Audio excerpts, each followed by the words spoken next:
Guys, this is my biggest saint in Mama Mary's statue in my house.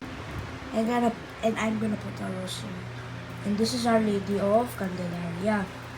Paano ko to?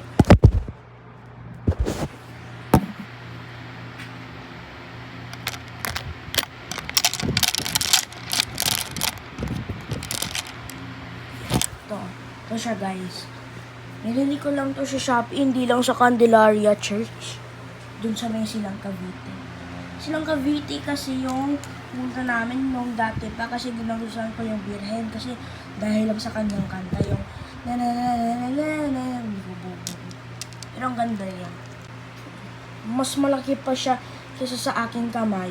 Tingnan nyo guys. Yan po. Kapag binaba ko po. Yan lang. Yan po ang mahal na Birhen na Candelaria. Ang bigat po niya. Ganitong size po lang po siya. Yan lang po siya.